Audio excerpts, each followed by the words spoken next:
La parole est maintenant à la présidente Valérie Rabault pour le groupe socialiste et apparenté pour une durée de 5 minutes.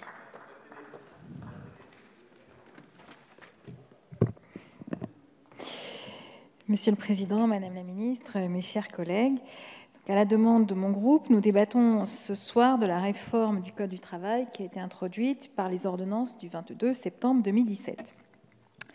La mise en œuvre de ces ordonnances a suscité plusieurs inquiétudes de la part des organisations syndicales et je souhaite ici revenir sur 4 d'entre elles.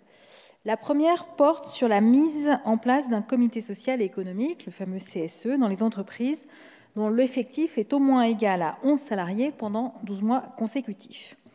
Les CSE résultent de la fusion des 3 anciennes instances de représentation du personnel, les délégués du personnel, le comité d'entreprise et le comité d'hygiène, de sécurité et des conditions de travail.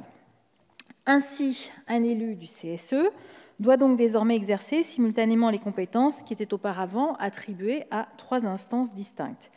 Il en découle logiquement une exigence accrue dans la maîtrise des dossiers.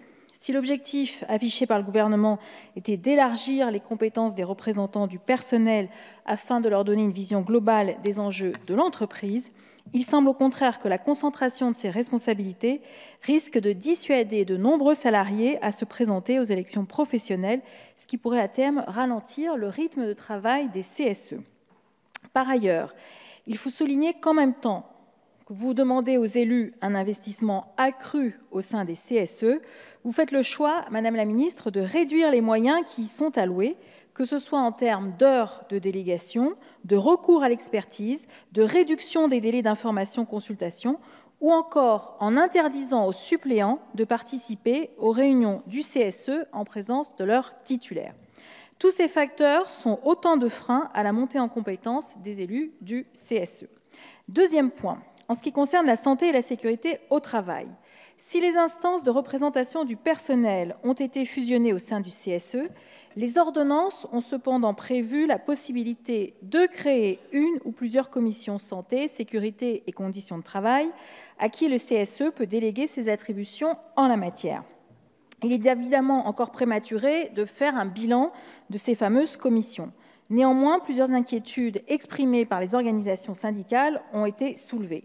Tout d'abord, nous regrettons la disparition du CHSCT qui fera perdre aux représentants du personnel leur capacité de réaction immédiate en cas de danger pour la sécurité ou la santé des salariés. Par ailleurs, les ordonnances renvoient à la négociation collective, l'établissement des règles de composition et de fonctionnement de ces commissions, le nombre de membres, les modalités d'exercice, etc. Dès lors, il est à craindre que certains des accords qui seront mis en place s'en tiennent au minimum légal et représentent un recul par rapport à l'existant. De plus, en cas de désaccord, ces règles seront fixées par le règlement intérieur sans qu'aucune disposition minimale ne soit ainsi prévue. Troisième volet, la pénibilité qui a d'ores et déjà été évoquée par plusieurs de mes collègues précédemment.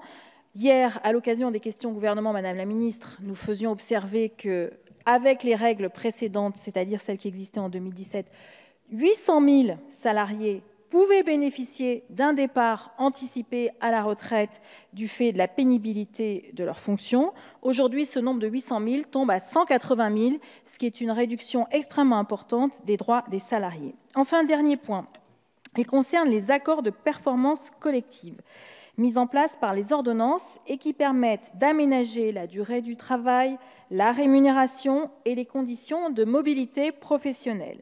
Là encore, nous exprimons plusieurs inquiétudes sur ces accords de performance collective et sur la souplesse juridique avec laquelle ils ont été conçus.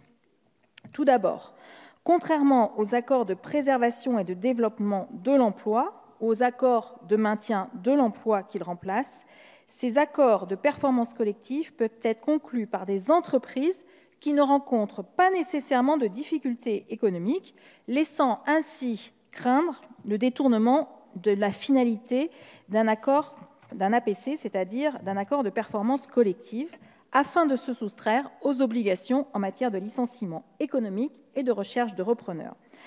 Deuxièmement, parce que ces APC ne prévoient pas l'obligation pour l'employeur d'inclure une clause de retour à meilleure fortune.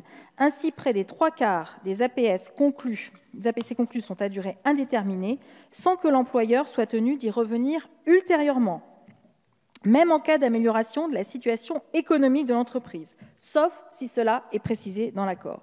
Ceci constitue une insécurité juridique qui peut s'avérer particulièrement problématique, notamment dans les très petites entreprises. Enfin, des inquiétudes ont été remontées concernant le possible détournement de certains APC, donc les accords de performance collective, dans des entreprises relevant d'une même branche professionnelle qui adopteraient des mesures identiques, notamment en matière d'augmentation du temps de travail, afin de contourner collectivement la convention collective dont elles relèvent. Ces accords n'étant pas rendus publics, je me permets, Madame la Ministre, de vous interroger sur ce point et je vous remercie.